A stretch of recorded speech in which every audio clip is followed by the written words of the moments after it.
যদি আর বাঁশি না বাজে।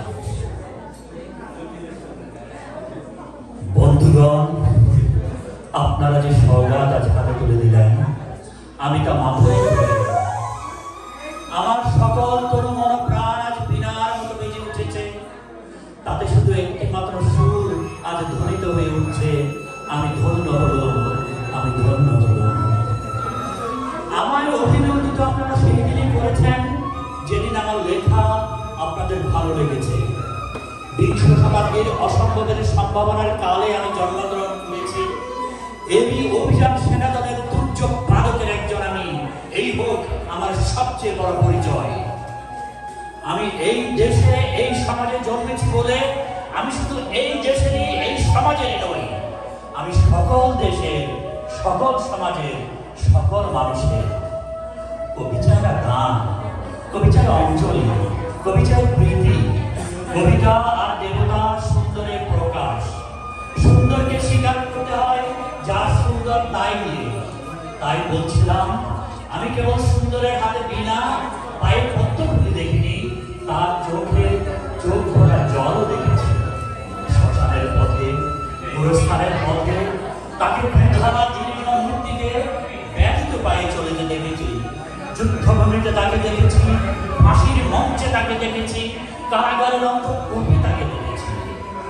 আমাকে বিদ্রোহী বলে খামাখা লোকের মনে ভয় ধরিয়ে দিয়েছে। এই নিরীহ জাতটাকে আঁচড়ে কামড়ে টেনে নিয়ে বেড়াবার ইচ্ছা আমার কোনো দিনই নেই। আমি বিদ্রোহ করেছি, বিদ্রোহের গান গেয়েছি, অন্যায়ের বিরুদ্ধে, অত্যাচারের বিরুদ্ধে, যা মিথ্যা কলুষিত পুরাতন প্রথা, সেই মিথ্যা সনাতনের বিরুদ্ধে, ধর্মের নামে ভণ্ডামি ও কুসংস্কারের বিরুদ্ধে। কেউ বলেন আমার বাণী জবান, কেউ বলেন আমি কাফের। আসলে ওদুটুকু কোনো গায়ে আমি নই। আমি কেবলমাত্র হিন্দু মুসলমানকে এক জায়গায় ধরে এনে হ্যান্ডশেক করার চেষ্টা করেছি, গালাগালিকে গলাগলিতে পরিণত করার চেষ্টা করেছি। কিন্তু সেই হাতে হাত মেলানো যদি হাতাহাতির চেয়ে অসফল হয়ে থাকে, তাহলে ওরা আপনি আলাদা হয়ে যাবে। আমার গাঁট ছড়ার বাঁধন কাটতে ওদের কোনো বেগ পেতে হবে না, কেননা একজনের হাতে আছে লাঠি, আরেকজনের আস্তিনে আছে ছুরি। হিন্দু মুসলমানের দিন রাত হানাহানি, জাতিতে জাতিতে যুদ্ধ, বিদ্রোহ, কোলাহল, বিদ্বেষ। একদিকে মানুষের জীবনের কঠোর দারিদ্র, ঋণ, অভাব, অন্যদিকে লোভী অসুরের যজ্ঞের ব্যাংকে কোটি কোটি টাকা পাষাণ স্তূপের মতো জমা হয়ে আছে। সেই অসাম্য ভেদ জ্ঞান দূর করতেই আমি এসেছিলাম। আমার কাব্যে, সঙ্গীতে, কর্মজীবনে সেই অভেদ সুন্দর সাম্যকে প্রতিষ্ঠিত করতে চেয়েছিলাম। জীবন আমার যত দুঃখময় হোক, আনন্দের গান, বেদনার গান গেয়ে যাবো আমি। দিয়ে যাব নিজেকে নিঃশেষ করে, সকলের মাঝে বিলীন, সকলের বাঁচার মাঝে থাকবো আমি বেঁচে। এই আমার ব্রত, এই আমার সাধনা, এই আমার তপস্যা।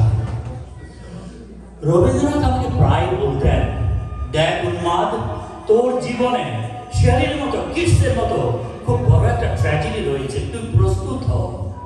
জীবনের সেই মহা ট্র্যাজেডি দেখবার জন্যে কতকাল আমি অকারণে অন্যের জীবনকে অশ্রুর বর্ষায় আচ্ছন্ন করে দিয়েছি।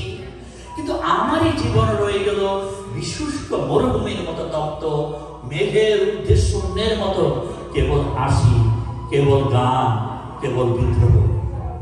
আমার বেশ মনে পড়ছে একদিন আমার জীবনের মহা অনুভূতির কথা। সেদিন আমার ছেলে মারা গেছে। আমার প্রাণ তীব্র পুত্রশোকে যখন ভেঙে পড়ছে, ঠিক সেই দিনই, সেই সময়ে আমার বাগানে হাসনাইনা ফুটেছে। আমি প্রাণ ভরে সেই হাসনাইনার গন্ধ উপভোগ করলাম। আমার কাব্য, আমার গান, আমার জীবনের মহা অনুভূতি জন্ম নিয়েছে। যদি কোনোদিন আপনাদের প্রেমের প্রবল টানে আমাকে আমার একাকিত্বের পরম শূন্যতা থেকে অসময়ে নামতে হয়, তাহলে সেদিন মনে করবেন না আমি সেই নজরুল। সেই নজরুল অনেক দিন আগে মৃত্যুর খিড়কি দুয়ার দিয়ে পালিয়ে গেছে। সেদিন মনে করবেন পূর্ণত্বের তৃষ্ণা নিয়ে যে একটি অশান্ত তরুণ এই ধরায় এসেছিল, অপূর্ণতার বেদনায় তারই বিগত আত্মা স্বপ্নে আপনাদের মাঝে কেঁদে গেল।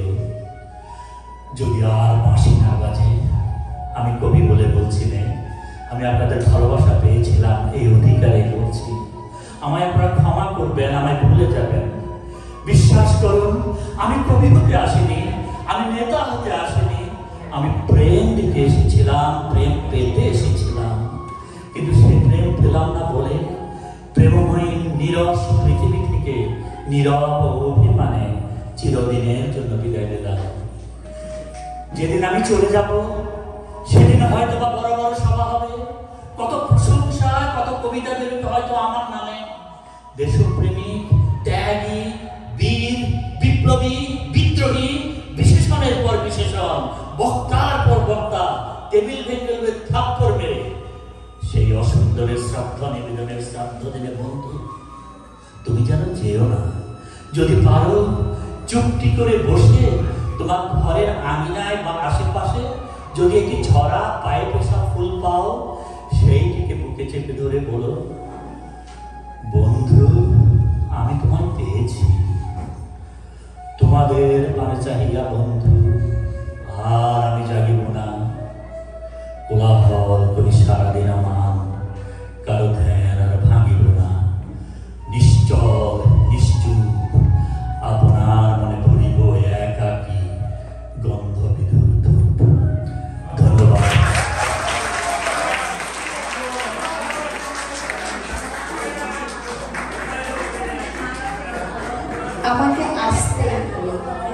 আমাকে আসতেই হলো আপনার কবিতার টানে। Look at the audience, মাশাআল্লাহ। সামনে চেয়ার ছেড়ে তারা পিছনে গিয়ে মনোমুগ্ধ হয়ে আপনার কবিতা শুনেছে বসে ভাই। Thank you so much.